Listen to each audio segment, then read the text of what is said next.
Welcome to the boot. We've got Denmark, Tunisia, World Cup, Group D. First match for both of them. Let's see how they come out. Let's break this down into great detail, give you some good highlights and some good insights. Let's see how this starts out. Well, first off, we have Denmark. Let me just pause it here for a second with a 3-5-2 formation. And of course, they've got Christian Eriksen in the middle of the field. Sentimental favorite, too, after coming back after having a heart attack on the field in the Euros last year.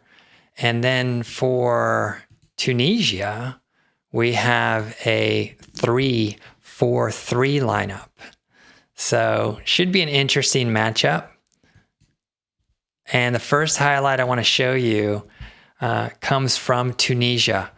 Now, Tunisia has the ball near the sideline, near the top of your screen there, highlighted, but also I wanted to highlight the player making the run. Many of you may know that you are never offsides if you are ahead of the final line on defense on your half of the field. You actually have freedom on your half of the field. You're never called for offsides until you take a step over onto your opponent's half of the field. He doesn't quite time his run right. That's okay. It's a good try. We're going to show you the rest of the play anyway because it was a phenomenal finish by Tunisia. It's a game of inches, and Tunisia learned here. This is early in the game. They didn't have too many other offsides, but they were definitely trying to open up Denmark. And here's how it played out. Long ping down the field, and Tunisia gets ahead of Denmark's final defender there. So he's making his way towards goal. Kasper Schmeichel, the keeper for Denmark, who's had just a wonderful career with Leicester and so forth, comes out big to block that. And Tunisia's going to try to chip him and does. So it's well done. Tunisia put it in the left corner of the net. The fans were going crazy for a while. There's definitely a bit of a home field advantage going on in the first round so far between Tunisia and, Saudi Arabia for sure. They were rocking in their first game. So let's take a look at this next play here. So we've got Denmark taking a long shot on goal, and it looks like the keeper is actually going to eat that up pretty easily. Frankly, there weren't too many highlights to show from Denmark. They didn't create much, and they should have done a whole lot better. They looked a little bit tentative, a little bit slow, especially for a veteran team. But this was a pretty good connection by number 23 for Denmark. And probably Tunisia's defender could have or should have headed that or used his shoulder to get that out of the way. He ends up turning a little bit to put his keeper under a little bit of pressure there, but was a pretty simple save in the end of the day. Now we've got another fast break for Tunisia. Okay, so almost identical to the same area of the first highlight that we just reviewed. And let's move it up to the next frame here. This is just a remarkable chip. To be going fairly quickly and to get your foot all the way into the ball like that and get it elevated that quickly is pretty remarkable because this ball actually goes practically straight up. And it's really hard to do that. But Schmeichel is up for the task and gets a big paw on it. Schmeichel is so good at doing that.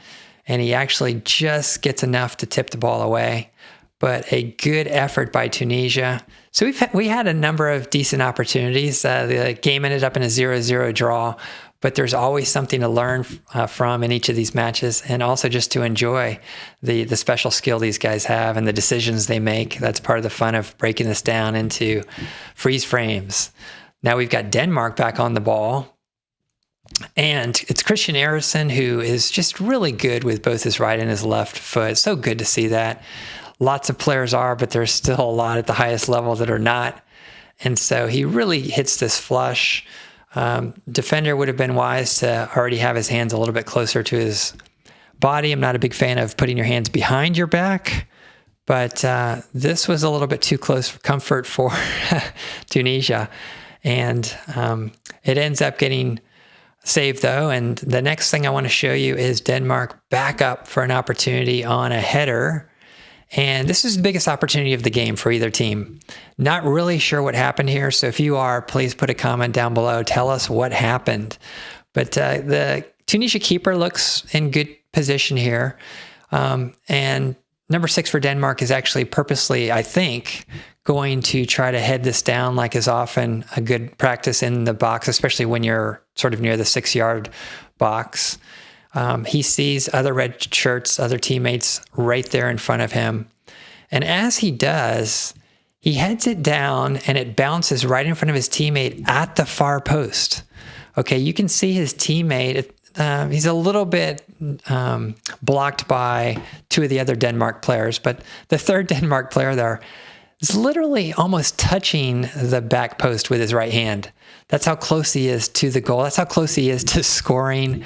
He'll probably think about this for the rest of his life. He gets ahead on the ball, but doesn't hit it properly. It almost looked like he closed his eyes too early and put his head down too early instead of just keeping his eyes on the ball. The ball bounces off the post, and the Denmark player actually himself scores by kind of going into the net there. And those were the key highlights from Tunisia. You know, as far as just a general breakdown, Tunisia is pretty good. And we find this in the World Cup a lot, right? I mean, Saudi Arabia has just beaten Argentina, and on a good day, any team could beat any team.